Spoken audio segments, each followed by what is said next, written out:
जय श्री कृष्ण भक्तों, आइए श्रवण करें दानवीर महाराजा शिवी की कहानी। पुरुवंश में जन्मे उशीनर देश के राजा शिवी बड़े ही परोपकारी और धर्मात्मा थे। परम दानवीर राजा शिवी के द्वार से कभी कोई खाली हाथ नहीं जाता था। प्राणियों के प्रति राजा शिवी का बड़ा स्नेह था। उनके राज्य में हमेशा सुख, शांति और स्नेह का वातावरण बना रहता था। ईश्वर भक्त राजा शिवी की चर्चा स्वर्ग लोक तक होती थी। देवताओं के मुख से राजा शिवी की इस प्रसिद्धि के बारे में सुनकर इंद्र और अग्नि को विश्वास नहीं होता था। अतः उन्होंने उसी नरेश की परीक्षा करने की ठानी और एक युक्ति निकाली। अग्नि ने कबूतर का रूप धारण किया और इंद्र ने एक बाज का रूप धारण किया। दोनों उड़ते उड़ते राजा शिवी के राज्य में पहुंचे। उस समय राजा शिवी एक धार्मिक यज्ञ का अनुष्ठान कर रहे थे। कबूतर उड़ते उड़ते आर्तनाद करता हुआ राजा शिवी की गोद में आ गिरा और मनुष्य की भाषा में बोला, राजन, मैं आपकी शरण आया हूँ, मेरी रक्षा कीजिए। थोड़ी ही देर में कबूतर के पीछे पीछे बाज भी वहां आ पहुंचा और बोला, राजन, निसंदेह आप धर्मात्मा और परोपकारी राजा हैं। आप कृतज्ञ हो को धन से, झूठ को सत्य से, निर्दयी को क्षमा से और क्रूर को साधुता से जीत लेते हैं। इसलिए आपका कोई शत्रु नहीं, इसलिए आप अजात शत्रु नाम से प्रसिद्ध हैं। आप अपकार करने वालों का भी उपकार करते हैं। आप दोष खोजने वालों में भी गुण खोजते हैं। ऐसे महान होकर आप यह क्या कर रहे हैं? मैं क्षुधा से व्याकुल होकर भोजन की तलाश में भटक रहा था। तभी संयोग से मुझे यह पक्षी मिला और आप इसे शरण दे रहे हैं। यह आप अधर्म कर रहे हैं। कृपा करके यह कबूतर मुझे दे दीजिए, यह मेरा भोजन है। इतने में कबूतर बोला, शरणार्थी की प्राण रक्षा करना आपका धर्म है, अतः आप इस बाज की बात कभी मत मानिए। यह दुष्ट बाज मुझे मार डालेगा। दोनों की बात सुनकर राजा शिवी बात से बोले, हे बाज, यह कबूतर तुम्हारे भय से भयभीत होकर मेरी शरण में आया है, अतः यह मेरा शरणार्थी है। मैं अपनी शरण आए शरणार्थी का त्याग कैसे कर सकता हूँ? जो मनुष्य भय, लोभ, ईर्ष्या, लज्जा या द्वेष से शरणागत की रक्षा नहीं करते या उसे त्याग देते हैं, उन्हें ब्रह्म हत्या के समान पाप लगता है।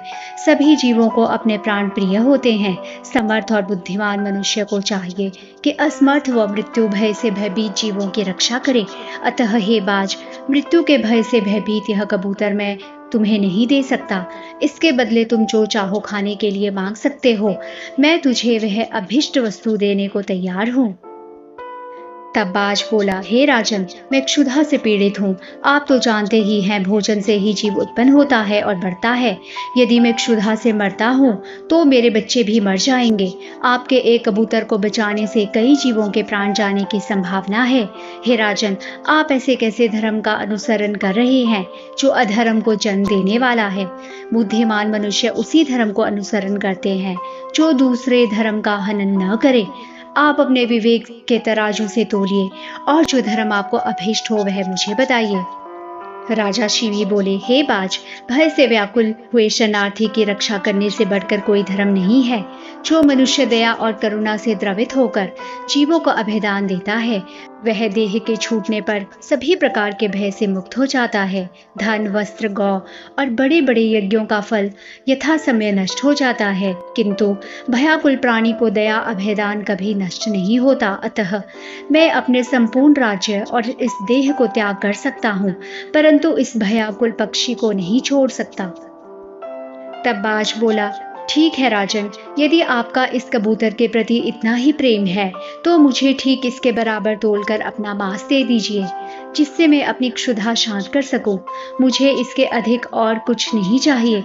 प्रसन्न होते हुए राजा शिवी ने कहा, हे बाज, तुम जितना चाहो उतना मांस मैं देने को तैयार हूँ। यदि यह क्षणभंगुर देह धर्म के काम न आ सके तो इसका होना व्यर्थ है। यह कहकर राजा ने तराजू मंगवाया और उसके एक पलड़े में कबूतर को बिठा दिया और दूसरे पलड़े में वह अपना मांस काट कर रखने लगे। लेकिन कबूतर का पलड़ा जहाँ का तहाँ ही रहा। तब अंत में राजा शिवी स्वयं उस पलड़े में बैठ गए और बोले, हे बाज, ये लो, मैं तुम्हारा आहार तुम्हारे सामने बैठा हूँ। इतने में आकाश से पुष्प वर्षा होने लगी, मृदंग बजने लगे। स्वयं भगवान अपने भक्त के इस अपूर्व त्याग को देखकर प्रसन्न हो रहे थे। यह देखकर राजा शिवी विस्मय से सोचने लगे कि इस सब का क्या कारण हो सकता है।